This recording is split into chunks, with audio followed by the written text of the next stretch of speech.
सिद्धि की शादी के बाद वो ससुराल चली जाती है। पीछे रह जाती है भाभी रानी। सिद्धि के ससुराल जाते ही भाभी कहती है, अरे वाह जी वाह, सारे कपड़े मेरे।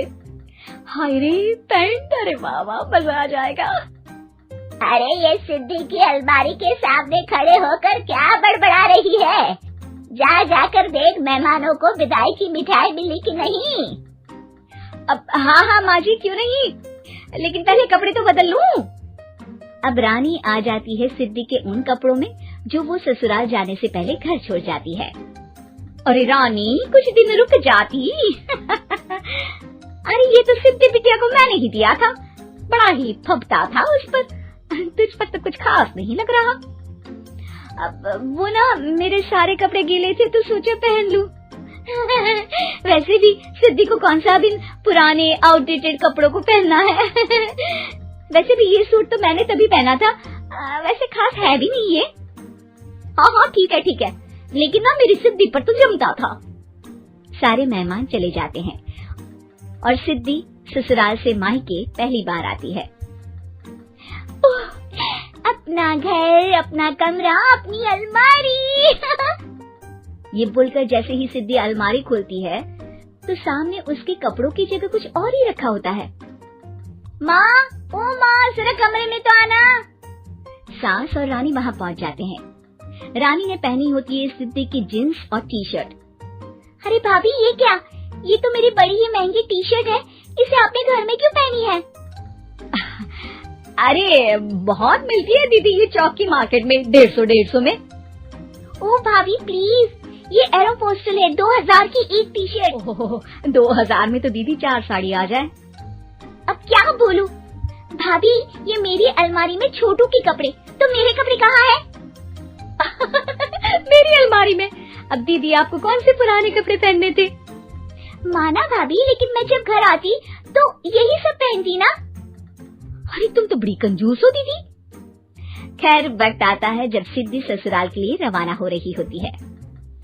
अरे रानी, अंदर से सिद्धि का गिफ्ट ले आ, लड़की पहली बार ससुराल से मायके आई है। रानी अंदर जाती है और एक सिंपल सी साड़ी लेकर बाहर आ जाती है। ये लीजिए माँ जी। सास बेटी को गिफ्ट देकर ससुराल भेजती है। अगले दिन रानी एक सुंदर सी साड़ी पहनकर सामने आती है। अरे रानी, ये तो वो साड़ी है जो मैंने सिद्धि को देने के लिए दी थी जब वो ससुराल ले जाती, लेकिन ये तूने कैसे? अरे माँ जी, ये साड़ी तो मुझे बहुत पहले से ही पसंद थी, लेकिन चिंता न करिए, मैंने सिद्धि के लिए भी अच्छी सी साड़ी दी है। हाँ। तभी सिद्धि का फोन आता है। क्या माँ, कुछ अच्छा तो दिया होता ससुराल ले जाने के लिए, अरे पहले दिखा दिया होता। ये चमकते हुए पैकेट में नौकरानी वाली साड़ी मत दिया करो माँ।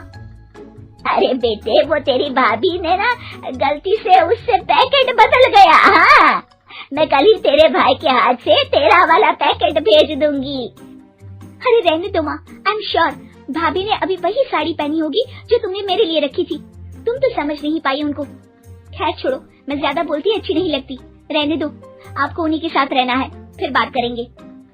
सास को रानी पर गुस्सा आ जाता है। वो उसके कमरे में जाती है जहाँ वो शादी का एल्बम देख रही होती है। रानी, मार्केट जाकर एक ऐसी ही साड़ी लेकर आ, कल प्रतीक जाकर सिद्धि के घर दे आएगा। अरे क्यों माँ जी, कितनी साड़ी देनी है दीदी को? यहाँ कोई सेल लगी है क्या? अरे चुप कर, मेरे बेटी के हिस्से की साड़ी खुद पहन ली, अब ज्यादा ज्ञान बांट रही है। एक दिन सिद्धि का फोन आता है।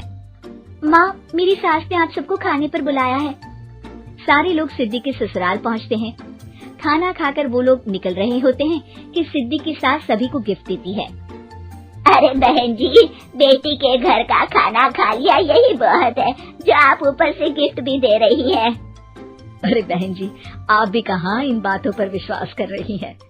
सास सभी को गिफ्ट देती है, लेकिन रानी को जो साड़ी देती है वो अजीब सी हरे रंग की, लाल रंग की बड़ी छाप वाली होती है। अरे छी, ये कौन पहनेगा? सासू माँ को तो जरी वाली इतनी सुंदर, और मेरे लिए ये नौकरानी वाली। अरे भाभी, दरअसल मैं जब भी घर आती थी आप वापसी में ऐसी ही साड़ी देती थी ना, तो माँ ने सोचा कि आपको आपकी पसंद की ही साड़ी क्यों ना दी जाए। रानी बोलती भी तो क्या।